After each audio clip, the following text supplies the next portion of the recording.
Araling Panlipunan 5, Quarter 2, Week 3. Kalinangang bayan tungkol sa iba't ibang uri at anyo ng sining pagpapalamuti.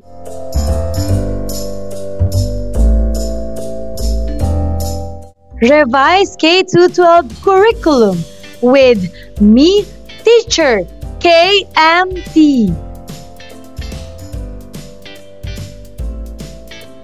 Magandang araw mga bata! Ngayon ay pag-aaral natin ang tungkol sa kalinangang bayan tungkol sa iba't ibang uri at anyo ng sining pagpapalamuti.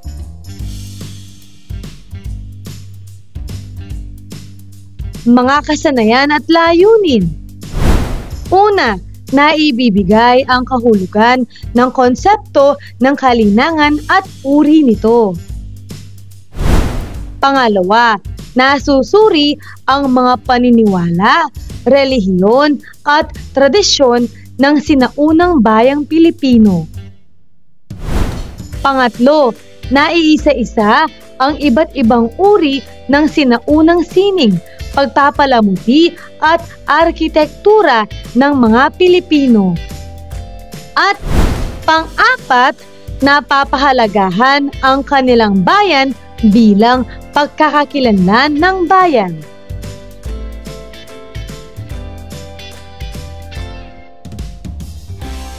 Unang araw.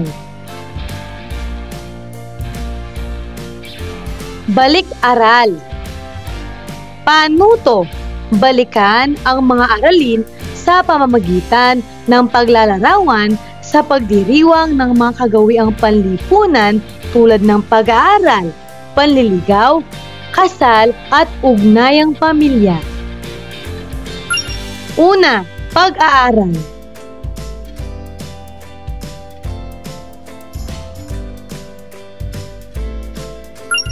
Pangalawa, panliligaw.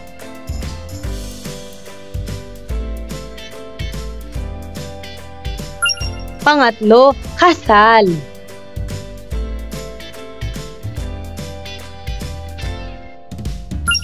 At pang-apat, ugnayang pamilya.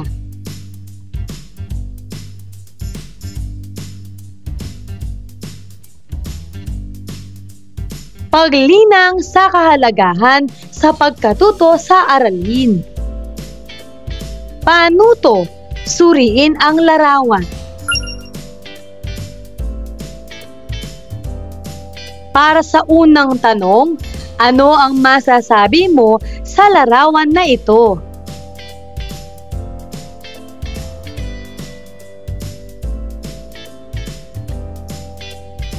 Pangalawa, paano manamit at magpalamuti ang mga sinaunang Pilipino?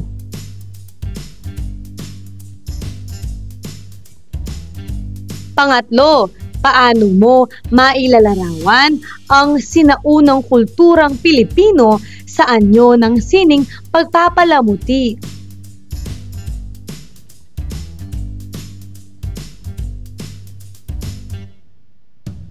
Paghawan ng bokabularyo sa nilalaman ng aralin. Panuto, gamit ang gabay ng mga larawan sa loob ng kahon at mga ginulong salita. Alamin ang tinutukoy sa bawat bilang. Isulat ang sagot sa patlang. Para sa unang bilang, ito ang tawag ng mga Espanyol sa mga katutubong puno ng tato sa katawan. Ano ang tamang sagot? Magaling. Pintados.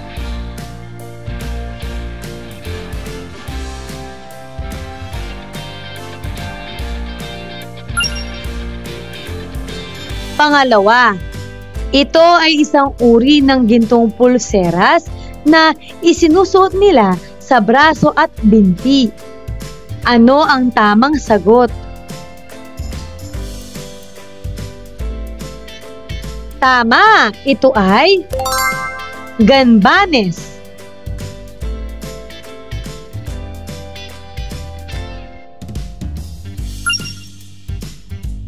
Pangatlo, piraso ng tela na ibinabalot sa ulo.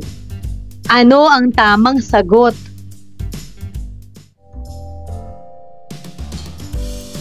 Napakagaling! Ito ay putong.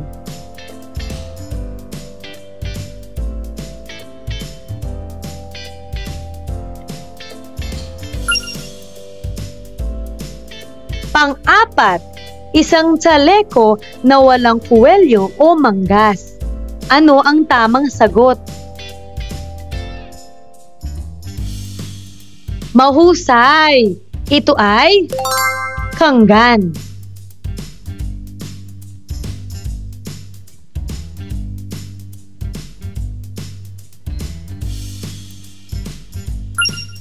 Panglima, ito ay palamuting inilalagay sa ngipin. Ano ang tamang sagot?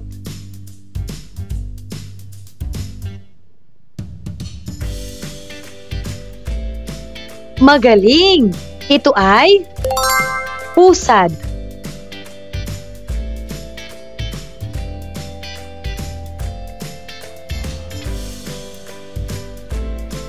Ikalawang araw. Gawain. Balikan ang tinalakay kahapon sa pamamagitan ng pagtatambal ng mga larawan.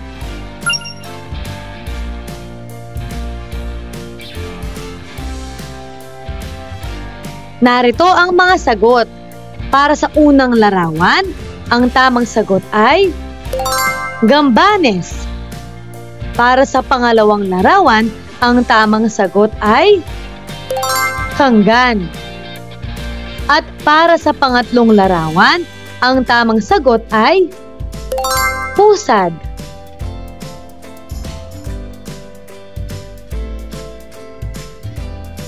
Pagproseso ng pag-unawa. Aralin natin ang iba't ibang uri at anyo ng sining pagpapalamuti o pananamit at palamuti. Ang sinaunang kalalakihang Pilipino ay nagsuot ng pantaas na damit na tinawag na kanggan o kangan. Ang kulay ng kanggan ay batay sa katayuan sa lipunan ng may suot nito. Pula para sa datu at asul o itim para sa may mas mababang katayuan sa datu.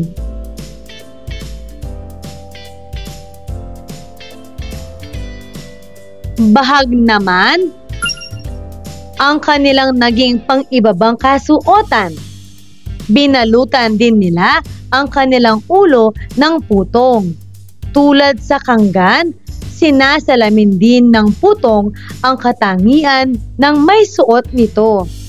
Halimbawa, pulang putong ang suot ng mga taong nakapaslang na ng isang tao.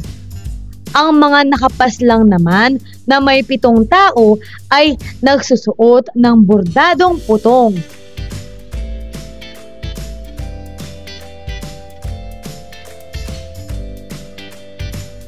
Sa kababaihan, ang pang-itaas na kasuotan ay ang baro at ang pang-ibaba naman ay ang maluwag na palda na tinatawag na saya ng mga Tagalog at patadyong ng mga Bisaya.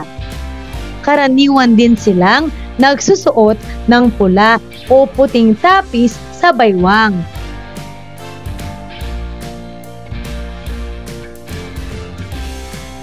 Aralin natin muli. Una, baro. Ito ay damit na ipinapatong na may manggas. Pangalawa, kanggan. Ito ay isang tsaleko na walang puwelyo o manggas. Pangatlo, bahag. Ito ay piraso ng telang nakabalot sa baywang at may habang hanggang hita. At pang-apat, putong. Ito ay pirasong tela na ibinabalot sa ulo.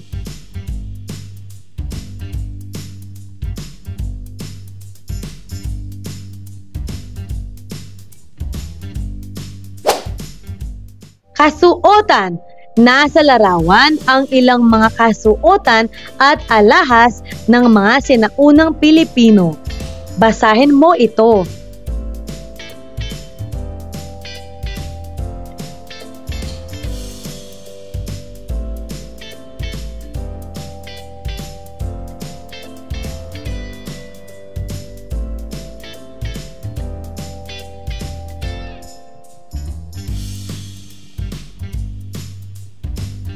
Mahilig magsuot ng mga palamuti sa katawan ang mga sinaunang kababaihan at kalalakihang Pilipino. Kadalasang gawa sa ginto ang mga palamuting ito. Halimbawa ng mga palamuting kanilang isinusuot ay pomaras, isang alahas na hugis rosas, at gambanes, isang uri ng gintong pulseras na isinusuot nila sa braso at binti.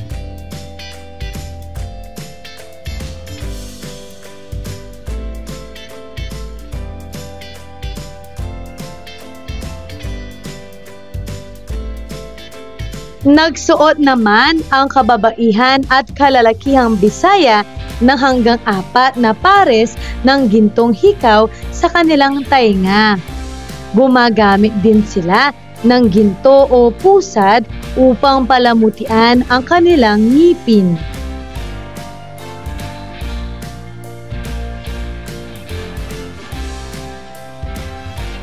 Gayon din, naglalagay sila sa kanilang katawan ng mga tato o mga permanenteng disenyo at marka sa balat.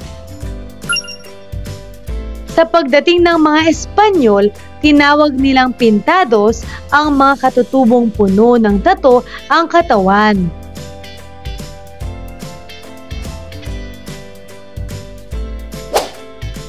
Pinaniniwalaan din ng mga sinaunang Pilipino na may taglay na mahika at kapangyarihan ang mga tato sa kanilang katawan na ang sinumang mayroon nito ay magtataglay ng ibayong lakas at husay sa pakikidigma.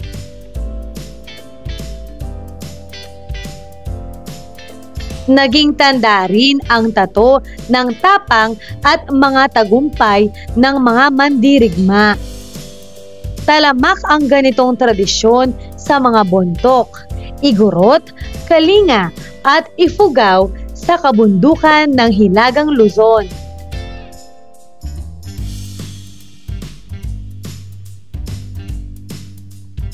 Pinatnubayang pagsasanay. Tama o mali?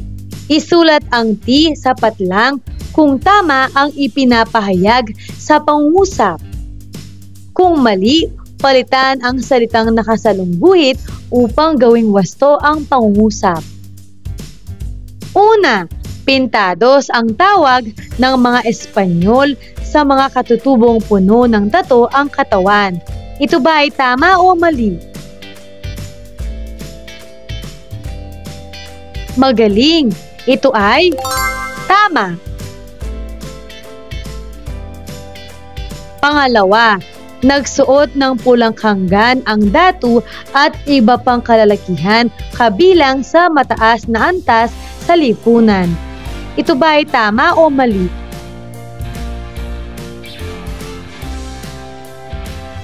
Magaling! Ito ay tama.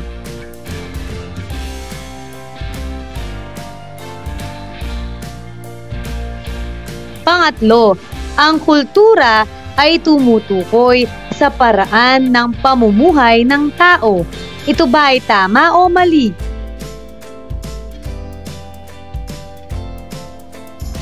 Mahusay! Ito ay tama.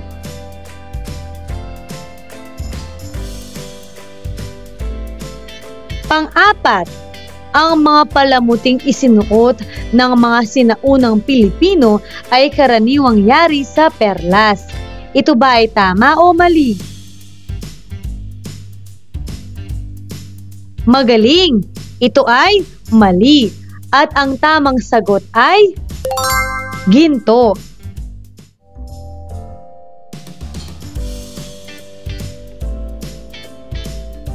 Panglima, gumagamit din sila ng ginto o pusad upang palamutian ang kanilang buhok. Ito ba ay tama o mali?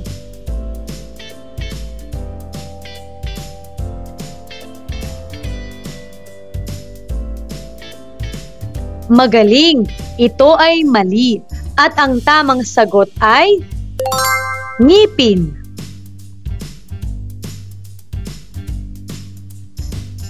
Pang-anim, bahag naman ang naging pang-ibabang kasuotan ng mga kalalakihan. Ito ba ay tama o mali? Mahusay, ito ay tama.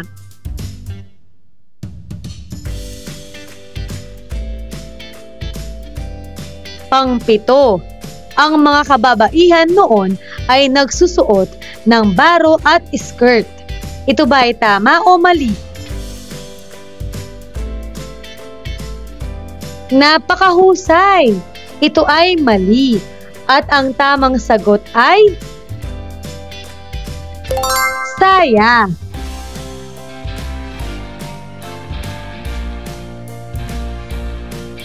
Pang-walo, naging tanda ang tato ng tapang at tagumpay ng mga mandirigma. Ito ba ay tama o mali? Mahusay! Ito ay tama!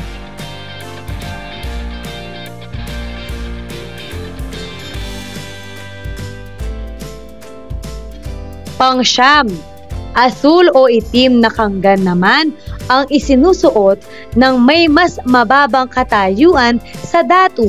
Ito ba ay tama o mali? Mahusay! Ito ay tama! Pang-sampu, sa pagdating ng mga Espanyol, tinawag nilang artist ang mga katutubong puno ng tato ang katawan. Ito ba ay tama o mali? Mahusay! Ito ay mali. At ang tamang sagot ay pintados.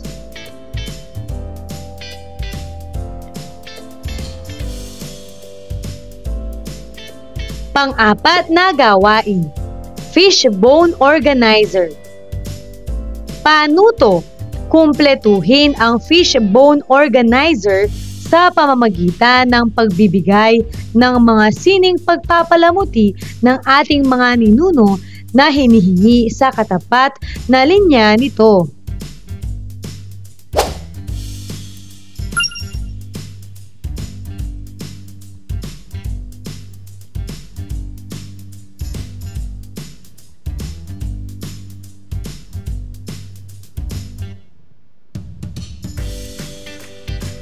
Narito ang mga pwedeng maging mga sagot.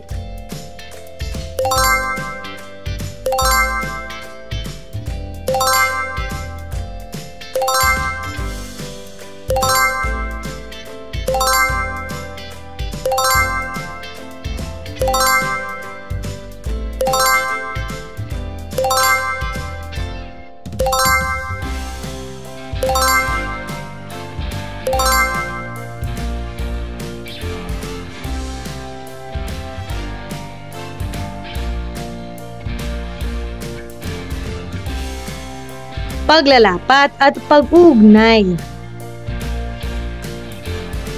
Panglimang gawain, abaniko ni Juan. Paano to?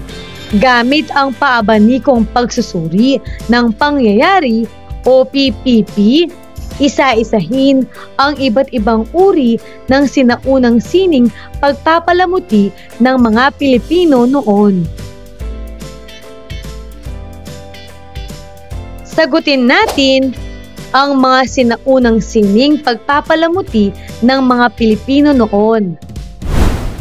Mga kasuotan at palamuti ng kababaihan.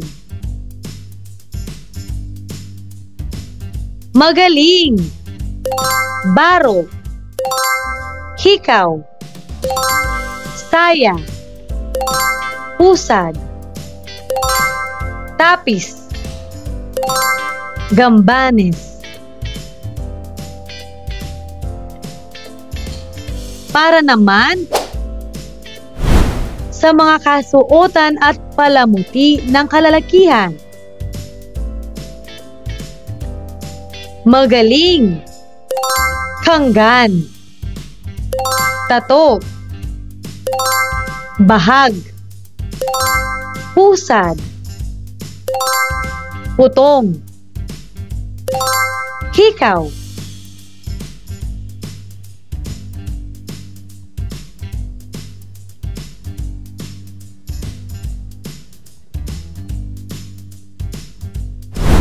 Balikan natin ang paglalapat at pag-uugnay. Mula sa iyong naitala, napanatili ba at napahalagahan ng mga Pilipino ang sinaunang sining pagpapalamuti ng ating mga ninuno? Ipaliwanag ang iyong sagot.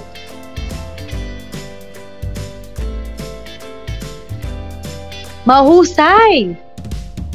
Opo, ngunit hindi ito lubos na napanatili at napahalagahan ng kabuuan ng lipunang Pilipino dahil sa kolonisasyon, globalisasyon at paglaganap ng makabagong kultura. Nawala ng focus ang maraming Pilipino sa sariling tradisyon ng sining at pagpapalamuti.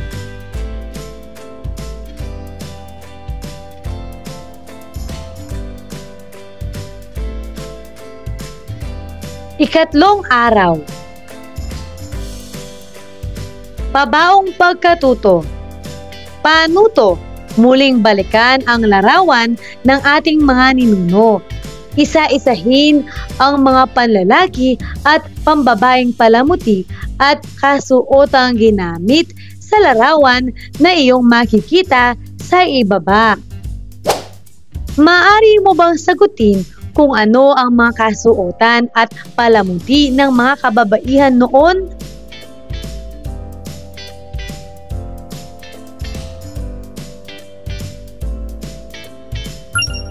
Ngayon ay isulat mo rin ang mga kasuotan at palamuti ng kalalakihan.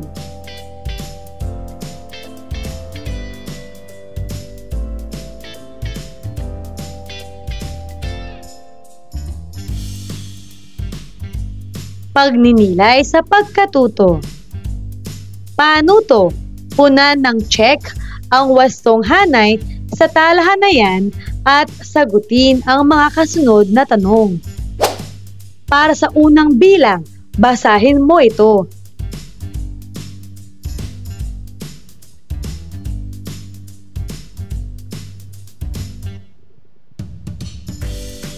Para sa pangalawang bilang,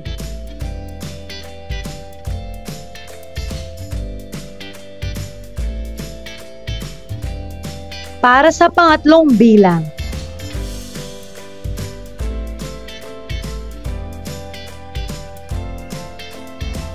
pagninilay sa pagkatuto. Mga tanong. Una, anong mga kaalaman at kasanayan ang madali mong natutunan mula sa aralin? Pangalawa, anong mga kaalaman at kasanayan mula sa aralin ang nahirapan kang matutuhan?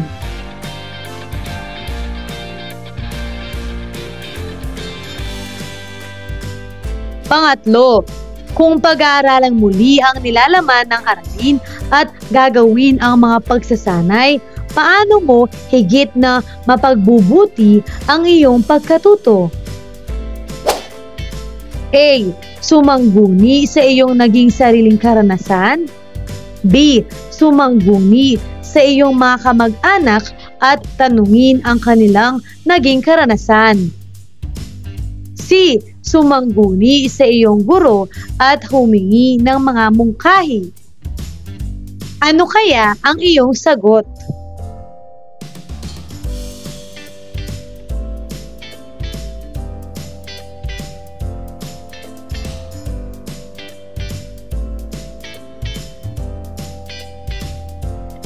Ika-4 na araw. Pagsusulit. Gawain A. Basahing mabuti ang mga katanungan. Isulat ang titik ng tamang sagot sa patlang. Para sa unang bilang, ang sinaunang kalalakihang Pilipino ay nagsuot ng pantaas na damit na tinawag na A. Kanggan, B. Bahag, C. Putong, D. Patadyong. Ano ang tamang sagot? Magaling! Titik A. Kanggan.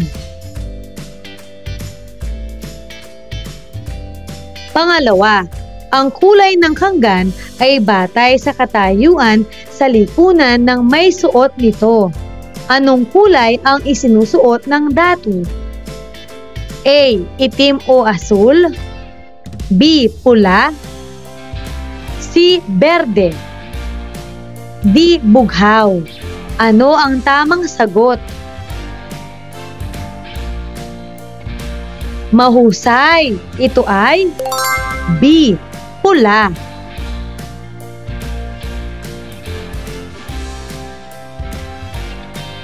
Pangatlo, anong kulay naman ng kanggan ang isinusuot ng may mas mababang katayuan sa datu? A. Itim o asul, B. Pula, C. Berde, D. Bughaw. Ano ang tamang sagot? Napakagaling! Ito ay A. Itim o asul. Pang-apat, ito naman ang tawag sa kanilang naging pang-ibabang kasuotan. A. Kanggan, B. Bahag, C. Putong, D. Patadyong. Ano ang tamang sagot? Magaling! Ito ay B. Bahag.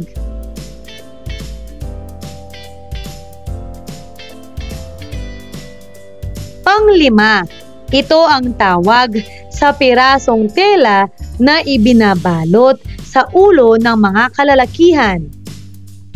A. Kanggan, B. Bahag, C. Putong, D. Patadyong. Ano ang tamang sagot?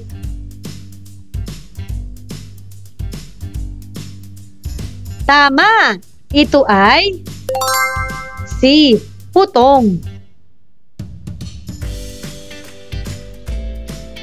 Pang-anim, katulad ng kanggan, nauuri rin sa kulay o disenyo ang paggamit ng putong.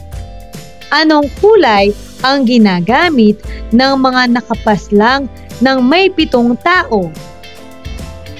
A. Itim o asul, B. Pula, C. Berde, D. Bordado. Ano ang tamang sagot?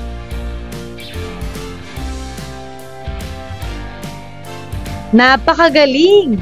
Ito ay D. Bordado.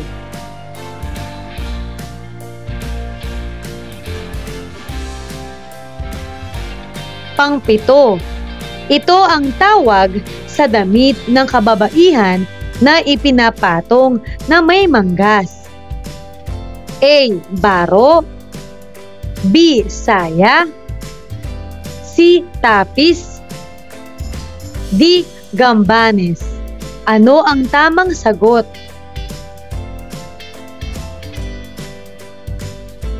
Mahusay! Ito ay A. Baro.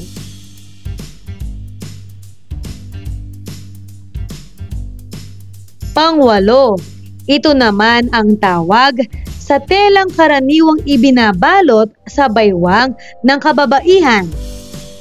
A. Baro, B. Saya, C. Tapis, D. Gambanes. Ano ang tamang sagot? Napakagaling! Ito ay C. Tapis.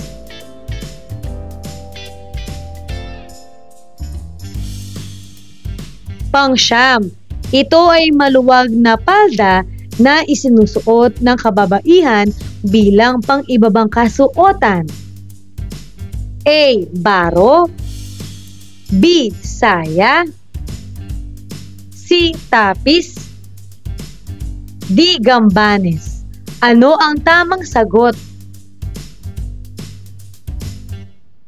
Napakagaling! Ito ay B. Saya. Pang-sampu, isang alahas na hugis rosas. A. Pusad. B. Pomaras. C. Pintados. D. Gambanes. Ano ang tamang sagot?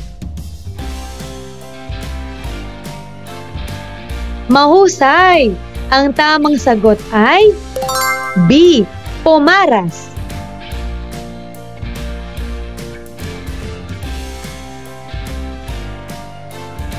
Pang-11, ano ang tawag sa isang uri ng gintong pulseras na isinusuot sa braso at binti? A. Pusad. B. Pomaras. C. Pintados. D. Gambanes. Ano ang tamang sagot? Napakagaling! Ito ay D. Gambanes.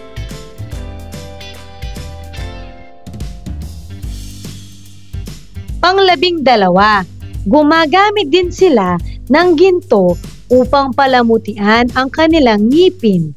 Ano ang tawag dito? A. Pusad. B. Pomaras. C. Pintados. D. Gambanes. Ano ang tamang sagot? Napakagaling! Ito ay A. Pusad.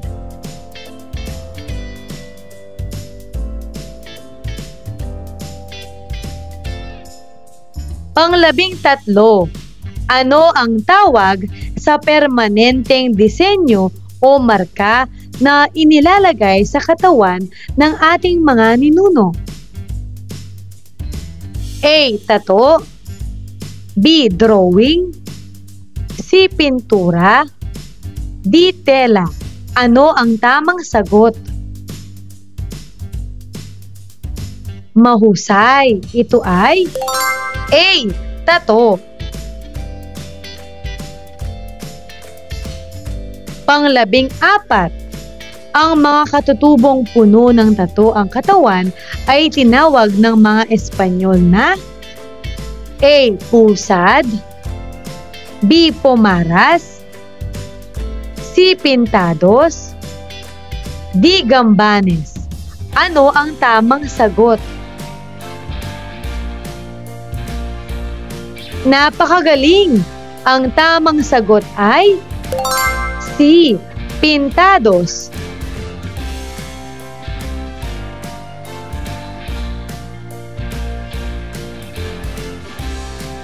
At pang-15, ano ang paniniwala ng mga sinaunang Pilipino sa paglalagay nila ng tato sa kanilang mga katawan? A.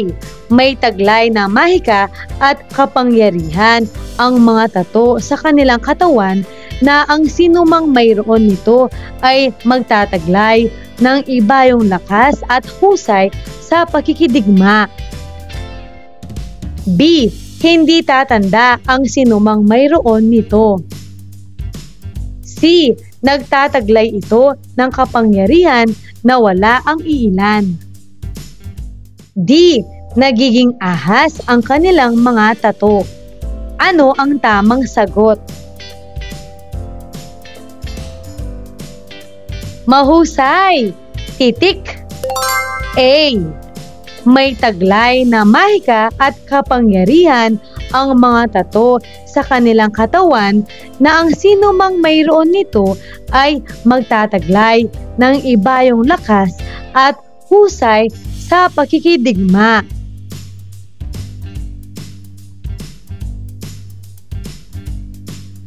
Mahusay mga bata!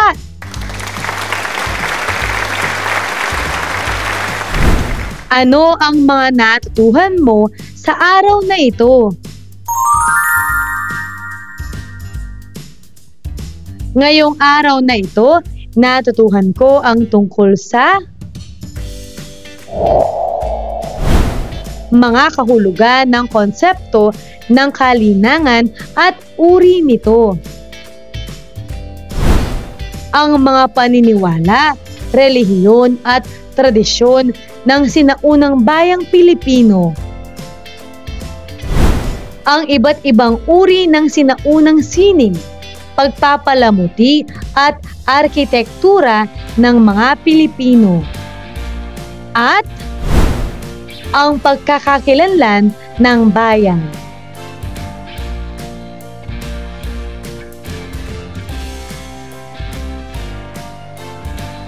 Maraming salamat sa pakikinig mga bata. Sana'y may natutuhan kayo. Huwag mong kalimutan pindutin ang like, share, at subscribe.